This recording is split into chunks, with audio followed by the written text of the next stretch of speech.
Update muna nga tayo sa mundo ng basketball sa Gilas Pilipinas sa FIBA World Cup Asian Qualifiers. Gilas versus Guam, kasado na sino kayang magwawagi sa Battle of the Pacific. Ngunit bago tayo magpatuloy,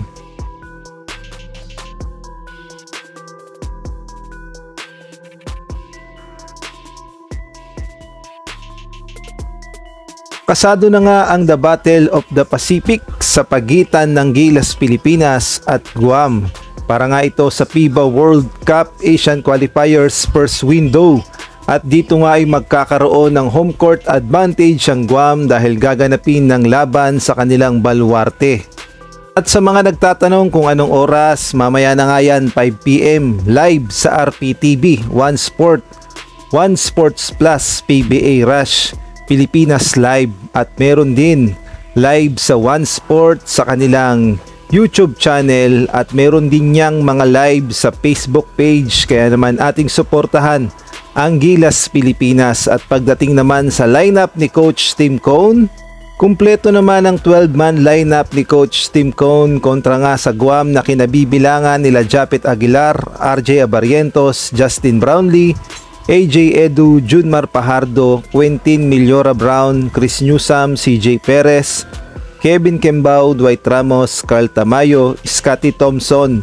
Ang hindi nga lang natin masasabi kung anong klaseng rotation ang gagawin ni Coach Tim Cone dahil alam naman natin na itong si Coach Tim Cone kadalasan 8 players lamang ang kanyang pinapaikot, tapos yung 4 na players na natitira minsan ay nababangko. Ayun kasi yung diskarte ni Coach Tim Cone pagdating sa mga Gilas Pilipinas players. Kaya naman unpredictable kung anong klaseng game plan at kung sino-sinong mga Gilas players ang gagamitin niya mamaya kontra sa Guam.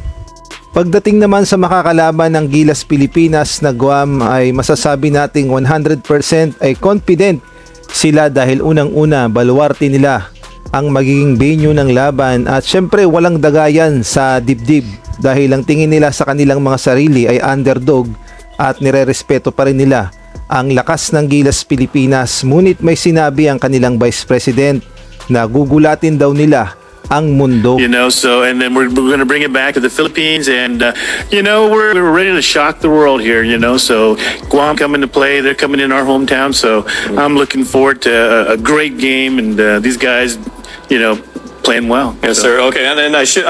Kaya naman unpredictable din talaga ang posibleng gawin ng Guam mamaya kontra sa Gilas Pilipinas at kung anong klaseng game plan at paghahanda ang nakahain once na makaharap nila ang Gilas Pilipinas. At abangan na lang natin kung makakakuha ng panalo sa first window ang Gilas Pilipinas dahil napaka-importante ng panalo dahil dito nakasalalay ang kanilang magiging standing sa second window at mas mabigat ang kanilang makakalaban dahil makakaharap nila ang New Zealand at gayon na rin ang Australia. Kaya naman napakahalaga na manalo ng Gilas Pilipinas dito nga sa Guam mamaya.